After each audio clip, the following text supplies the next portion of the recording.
Salve e benvenuti nel mio canale. Qualche tempo fa hai usato la tua smerigliatrice, ma sei andata a riprenderla oggi e non si accende più. Quindi cosa potrebbe essere successo? Prima di pensare a un danno irreparabile tipo la bruciatura del motore, vediamo se si tratta solo di qualche piccolo problema. Per prima cosa stacchiamo la spina. Tolgo le protezioni perché mi danno fastidio durante lo smontaggio. Non è un modello molto economico, ma un semiprofessionale, diciamo. I carboncini sono all'interno, quindi dovrò togliere questa vite posteriore. Forse si sono sgretolati i carboncini, non so, adesso vedrò. Ecco, abbiamo tolto la vite. Qui è dove arrivano i cavi di alimentazione. Facciamo un primo rapido controllo per vedere se il cavo e la spina sono ancora buoni. Quindi, mi raccomando, andatevi a vedere il video sull'uso del tester, sulla funzione di continuità, perché in questo caso vi tornerà utile. Basta seguire il link che posto sopra qui in alto a destra. Facciamo un test preliminare. Filo neutro, c'è continuità. Passiamo a quello della fase e c'è continuità. Quindi si può escludere categoricamente che sia un problema di spina o di cavo. Adesso un altro test da fare, sempre con la funzione di continuità, è sull'interruttore. Questo modello di smerigliatrice ha un interruttore di sicurezza. Ti spiego. Se mentre sto lavorando salta via la corrente o si stacca e poi riattacco, la smerigliatrice non riparte per non farla partire. Bisogna sempre riportare a reset l'interruttore e poi riaccendere. Questo è un nuovo dispositivo di sicurezza introdotto da qualche anno. Comunque vediamo di controllare se c'è continuità. Metto l'interruttore su acceso. Sì, c'è continuità, quindi l'interruttore non è danneggiato. Deve trattarsi di un danno estremamente semplice che adesso vedrò di individuare. Questi carboncini sono a molla, hanno una molla dietro che li spinge in avanti, quindi basta alzarli e girarli. Poi delicatamente con una pinza, vediamo, forse sono consumati, sono sgretolati, ma così a prima vista mi sembra tutto in ordine. Sì, sono un po' usurati, ma non... L'unica cosa che noto è che sono molto sporchi. Vediamo un po' girando, ecco, si vede il contatti il rame del rotore che sono un po' sporchi ma non bruciati. Quindi vediamo un po' cosa hanno questi carboncini. Dunque, stanno montati così. Il principio di funzionamento è il seguente: facciamo caso che questo è il rotore in rame e il carboncino porta la corrente, però strisciando.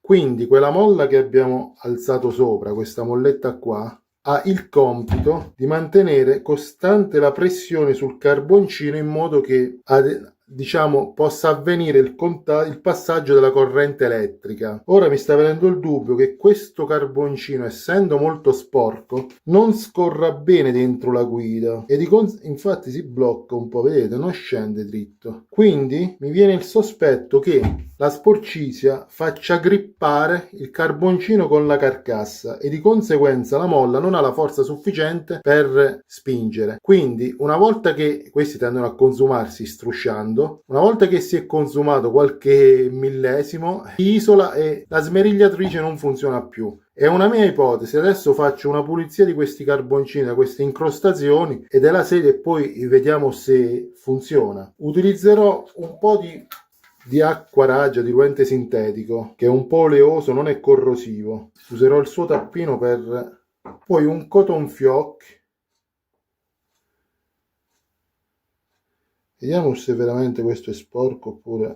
come si vede ci sta molto sporco. Effettivamente l'ultima volta che l'ho riposto avevo prima fatto un lavoro molto polveroso, quindi può essere che la polvere si sia... Anzi no, può essere, sicuramente si sarà depositata e adesso si è calcificato, quindi ecco il... Spero che sia questo, altrimenti mi sono giocato la smerigliatrice. Ecco, vedete quanta sporcizia. Si sente adesso, dal video non si capisce, ma si sente anche al tatto che è molto più liscio. Sempre con un cotton fioc, appena intriso.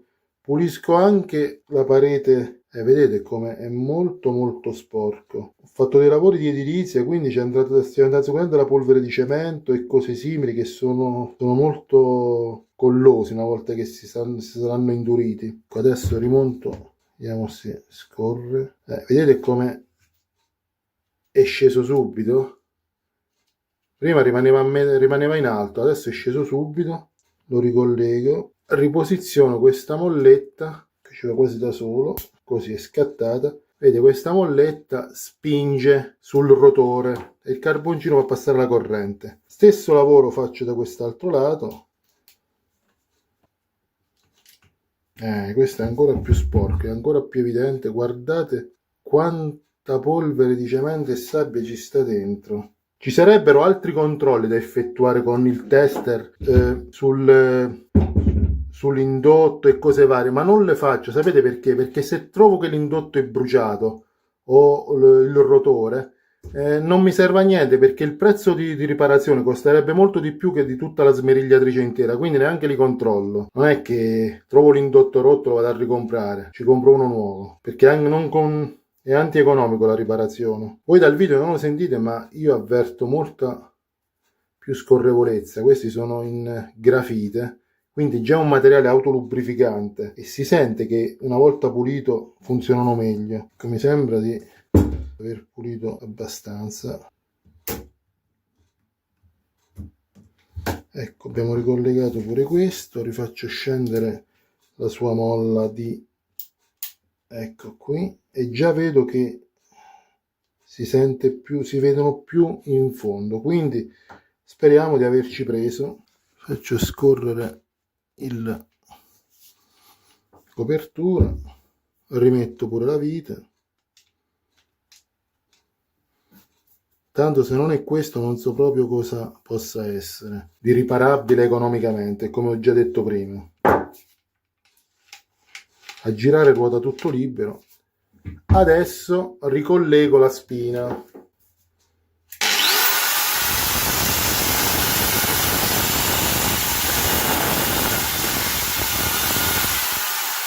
Tutto funzionante. Adesso ti farò vedere anche come funziona questo dispositivo di sicurezza. Mentre è acceso stacco un attimo la spina e poi la ricollego e ti faccio vedere che non riparte. Vedete, ho staccato la spina. Adesso lo attacco, ma con il tasto inserito non riparte, così si evitano incidenti quando salta la corrente. Bisogna riazzerare e ripartire.